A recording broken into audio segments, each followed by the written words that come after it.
Welcome to the Ordinary Guy Garage. I'm Scott, Ordinary Guy. So today we're gonna work on the S10. Got a few, well, we're gonna work on the S10, so hang tight.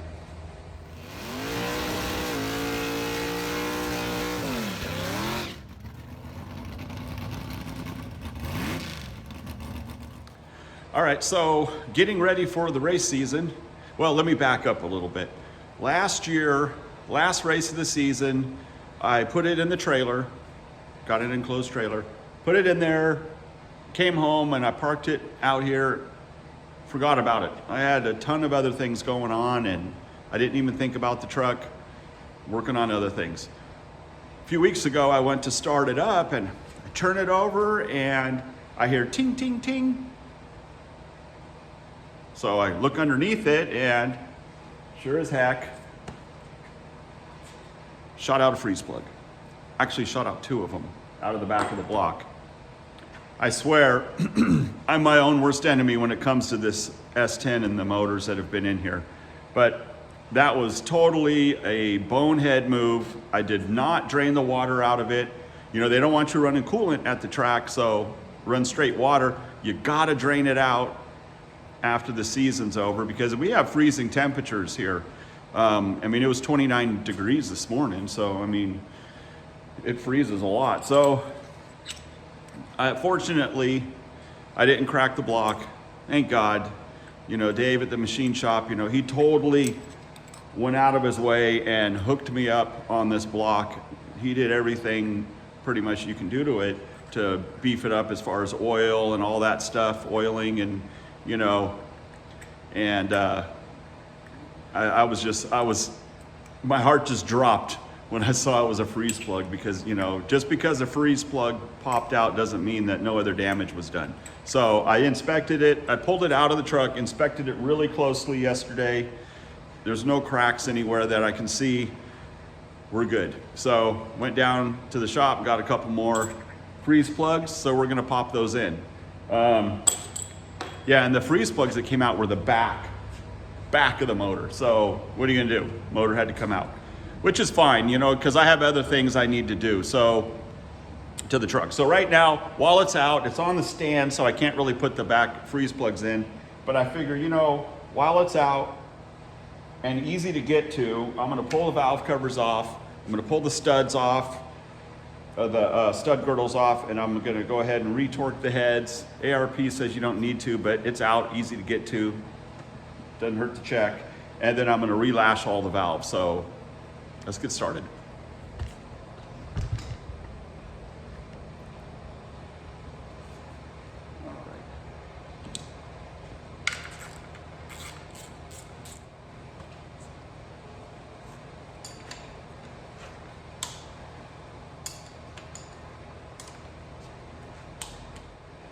All right, so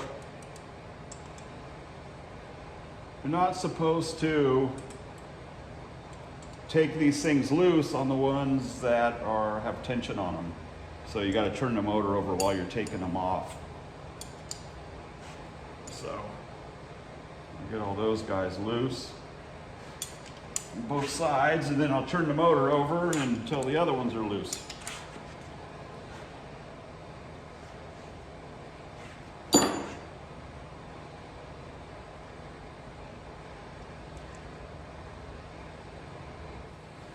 Got all those loose.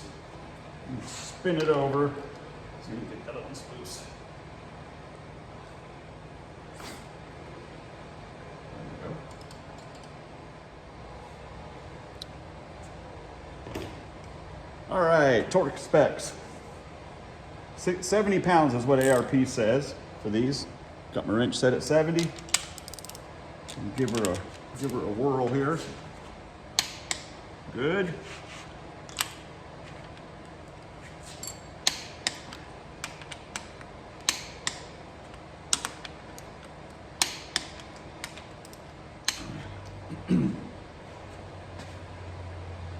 You know, there's a pattern to this and it's simple. I mean, you could look in the book, but it's simple. You just want to go out is how you want to do it. So I go to the middle one, and from the middle one, I'll go to there and to there. then to there and to there, and there and there, there and there. It's just the ones, they all kind of go at a line like that. Once you get the pattern, you never have to look at the book again. We'll check that. It looks like everything is, yeah, these things, this is just me checking. I mean, there's nothing that's out of, none of these guys are gonna need a,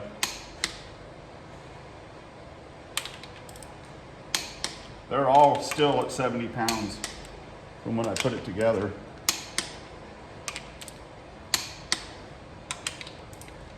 I think I messed up on the pattern on the other side, but doesn't matter. Let's see what's going on with that.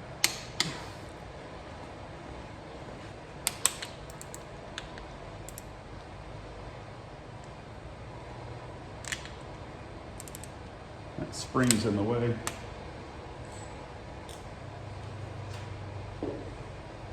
I think what's happening is that little lip right there is hitting the side of the spring. So we'll get a 1/2 inch. We'll put it on an adapter and a short stubby extension. That should do it. Okay. That's not the right combination. Stubby adapter, extension back.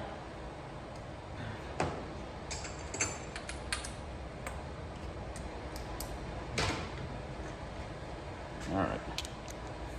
This time I used a 3/8 adapter. That'll get it in there. What the heck is going on?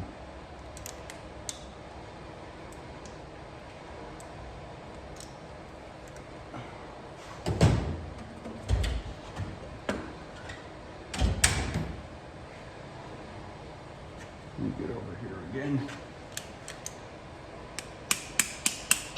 There we go.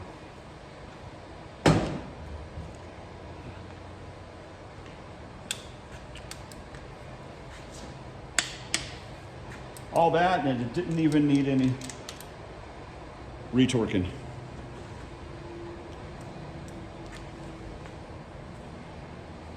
I never realized this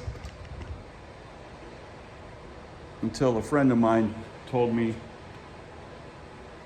years ago. Make sure you always turn your torque wrench back to 0 before before you put it away. Helps it to keep its accuracy. So, all right, let me put that away and we'll get to the rest of this.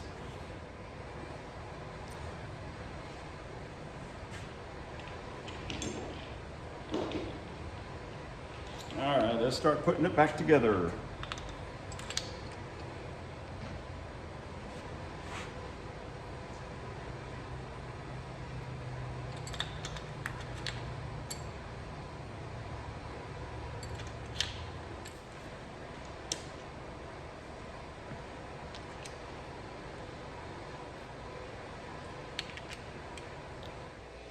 All right, before I set the valves, I just got to take a minute and show you guys something, so hang on. All right, I've done a few things in the shop here to kind of make things a little bit better. A wood stove right there is a pretty big thing, but the cat and the dog. The cat's new, dog's old. But there's the stove, so. All right, well, the reason that I get such a kick out of the cat and the dog is, Spike is a pit bull, so is my other dog. But, you know, he's 11 years old, but he grew up on a piece of property that didn't have any neighbors or anything. So anything that came onto the property to him was a threat. You know, he's a protective dog like any dog. But, you know, anything that would come on the property, he'd get it and usually kill it. And like that, I've seen him do it. He can dispatch a cat quicker than anything. And I hated to see him do it, but, you know, you can't catch them when they're running after something and they get it, you know, and you know, so anyways, he's taking care of his fair share of squirrels, skunks. I think they even got a beaver one time. But anyways, to see him there laying with that cat right next to him, and it's funny because the cat, from day one, the cat's only been here about 2 weeks. From day one, that cat has had zero fear of Spike. And Spike comes in and he's looking around like, what's he gonna, you know, chase away? And that cat doesn't even care, just kind of like sachets on over to him like a cat does and gets up to him, rubs his head up against him, and now look at him. They're BFFs. So anyways, just thought I'd share that. All right, where I thought my camera was on, but it wasn't. I already did this side. So I'll show a couple on this side. What I always do when I do them is I always go one cylinder at a time. And I'll start at number 1, run down that side, and then I'll come over here and do, start at number 2, and then work my way back from there. So that's how I do it. It seems simple for me. I've done a lot of valve adjustments, but this adjusting these mechanical ones here is I'm not really fast at it, which is fine. You know, I have to take my time when I do it. So haven't quite got the hang of the feeler gauge, you know, and the tightening. So right now I got my intake, my exhaust is opening, I believe. No, the exhaust is closing. So I'll run it all the way through, make sure that's tightened down so I can see what's going on. All right, so now I'll wait, come around. When the exhaust starts to open, let's see, right there, starts to open, adjust the intake. I got these feeler gauges. They're step gauge or go, no go. So it's a 20 and a 22. We're 20 and 22. So you can go in, and if it won't go anymore, then you got a good adjustment. So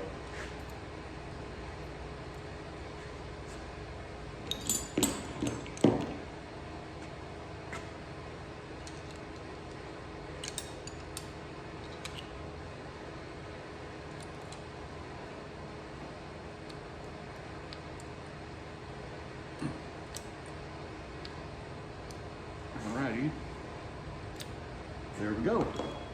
Okay, intake's done. Now I'll spin it over.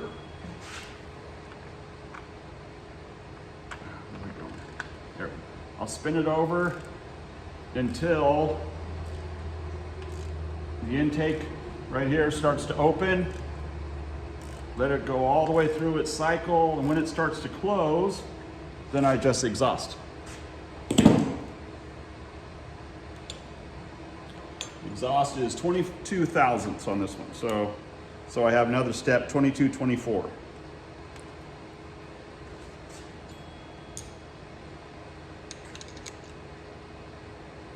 I'll eventually get the hang of this and be able to zip right through them. And see what I'm doing right now is setting them, but then I'm going to end up going through and checking them again because I don't have the stud girdle on. And once you put the stud girdle on, it can move them around a little bit and it'll mess up your adjustments. So I will check them again. So, and off to the next one. So, exhaust, we're going to go through the whole cycle there on that one. On number 4, because we're waiting for the exhaust to start opening. Right there, adjust the intake.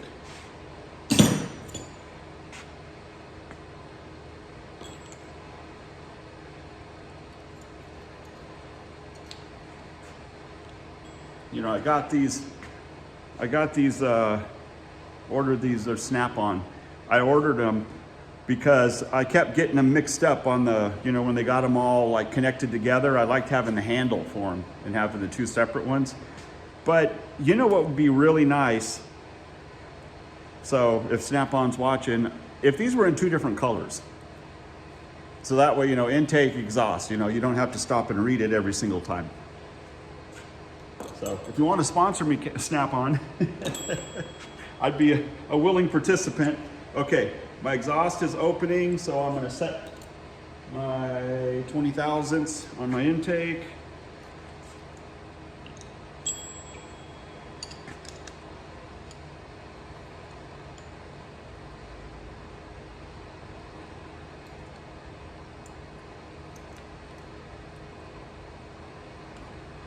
All right. Now, intake's done. Now, let that go through its cycle. Intake is now opening. It opens all the way, starts to close. Adjust the exhaust. 22 thousandths.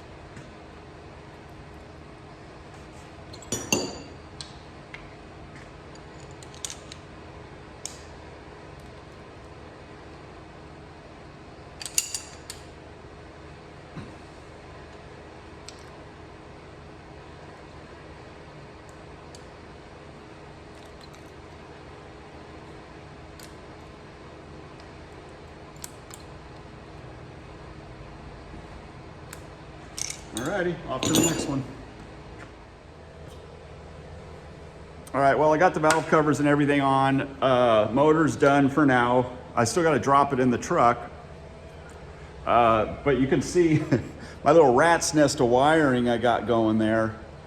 It used to be really neat, you know, 10 years ago when I put the truck together, but you know, I added an electric water pump, so there another wire came out for that. I added an MSD box, so the wiring in that. I added nitrous, that was the last one, and there's a whole bunch of wiring for that. So I don't like that. I like things to be neat and orderly.